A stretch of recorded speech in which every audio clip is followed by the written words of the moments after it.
Hello everyone, today we're going to solve a couple problems on even and odd functions, and also I'm going to introduce the delta functions.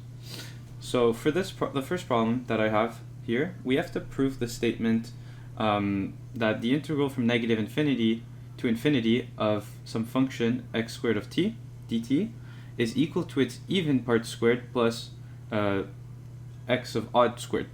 Okay, so we have this property that a function x of t is equal to its even part plus its odd part, and we can use that to prove this statement. So we could just rewrite that the integral from negative infinity to infinity of x squared of t, we could write it as x odd or x even plus x odd squared of t. Now this is just going to be equal to negative infinity to infinity of x even squared of t plus x odd squared of t plus 2 x even x odd of t dt. Okay, now we could just rewrite this as individual components. So we have the x even that we need from negative infinity to infinity, and the same thing for the x odd squared of t. But we have this extra term over here. But let's analyze this. If we have 2 integral from negative infinity to infinity x even x odd of t dt, this is going to be equal to 0. Why? Well, we know that whenever we have an even function times an odd function, it's equal to just an odd function, okay? And the second thing is, we know that whenever you have an integral from negative a to a of an odd function, it's equal to 0. So this is just equal to 0, the whole term. So we could just remove this, say it's equal to 0. And there we have it. We have x of t. By the way, this is equal, these are equal to each other. So all this is just equal to negative infinity to infinity x even squared t plus negative infinity to infinity x odd squared of t. I forgot my dt's. dt. There we go. And yeah, that's it for this problem. Okay, for the second problem, we have to show that the integral from 0 to t of some function x of t dt is equal to 2 times the integral from 0 to t over 2 x of t dt if the function is t periodic and even. Now I'm going to solve this problem with the help of a graph here, just like some example graph that we can have that goes from negative infinity to infinity. Okay. The first thing I'm going to do is I'm going to use this trick that usually whenever you have a period, let's say from 0 to t, you want to use you should use this technique that you shift the period by a half. So we're going to have negative t over 2 here and t over 2 over here. And we could do this because the function is periodic. Okay, this trick is very useful, especially in this course, because what you'll have is, if you just use t periodic, sometimes it'll capture the function twice or something, and to simplify your integral, just shift the period around. So for this problem, we could rewrite the integral here 0 to t x of t dt as negative t over 2 t over 2 to t over 2 x of t dt. Now I'm going to split the integral into 2 halves, so negative t over 2 to 0 x of t, 0 to t over 2. Okay, and now we could use the property that this is an even function and say that because we have the area over here is equal to the area over here. So we could just flip the sign and say that 0 to t over 2 x of t dt these are equal. So now we just do this and say that this is equal to 2 times 0 to t over 2 x of t dt. Alright, that's it for the solution. And now we're going to talk about the delta function. So the delta function has 3 important properties for signals and systems that you should know. The first one being the scaling property. So just delta of some scaling factor k times t is equal to 1 over the absolute value of the scaling factor times the delta function. Now the sifting property, probably the most important property you need to memorize for this course, is the integral from -infinity to infinity of any function that has the parameter t that is being evaluated in the integral, okay? If the delta has delta of t minus any number, then it's just equal to f of alpha.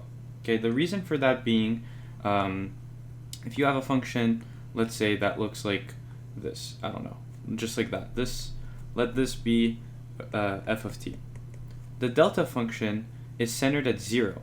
So my graph is not very straight, but because this delta function is centered at 0 right here, okay, and it has a default value of 1, whatever else is 0. So everything in the integral just goes to 0, and the delta function just takes the value over here. So that's why it's just equal to f of alpha. The alpha being the shift. So if delta t was here, it would be delta of t minus a, where here we have a, then it would be the value, whatever the value is over here from f of t. So we just evaluate the function f of t at a, or alpha. Now, for the third property, it's just without the integral. We don't remove the delta function, but we just replace the parameter t in the function f of t by alpha. Now let's solve some problems. Okay, so here we have a couple simple problems that I wrote down. Try to do them yourself, and I'm going to write the solutions. For part A, we have the sifting property that we can apply. So alpha is going to be equal to 0 in this case, so we could just say that this entire integral is just equal to sine of 2 times 0, which is just 0 plus pi over 4. So sine of pi over 4 is equal to root 2 over 2. Okay, now part B, you have to be a bit careful because you can't use the sifting property directly because the integral is not from -infinity to infinity. So I'm going to solve this problem and I'm going to walk you guys through it.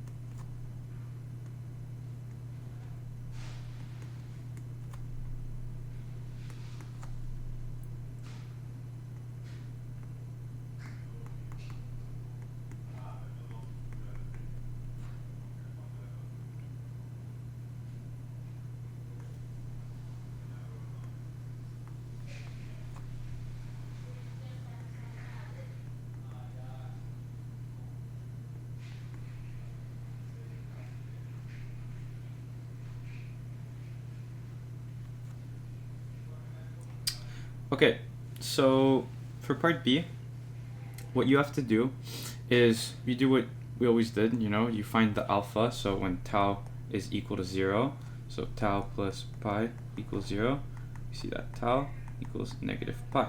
So this is our alpha right here. So we do cos of alpha, and that gives us -1. Now, what you want to do is you want to treat the delta function like a kind of switch. Whenever time is less than the root, which is -pi, it's 0. So when it's less than -pi, it's 0. When it's greater or equal to -pi, it becomes whatever the function before the delta function gives you. So in this case, -1.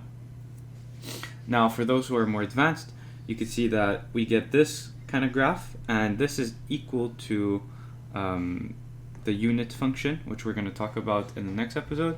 The unit function of negative t plus pi plus pi. And yeah, that's it. For part C, we simply have to use the scaling property of the delta function in the integral. So because we have integration of at minus b, here we have to consider at minus b minus b. Oh, it's not letting me write. Minus b equals 0. So this would be at b over a. So alpha equals b over a. Alright, so this is just going to be equal to 1 over absolute value of a, x of b over a. That's it. Okay, and lastly, for the final problem, we just see that alpha here is equal to 3.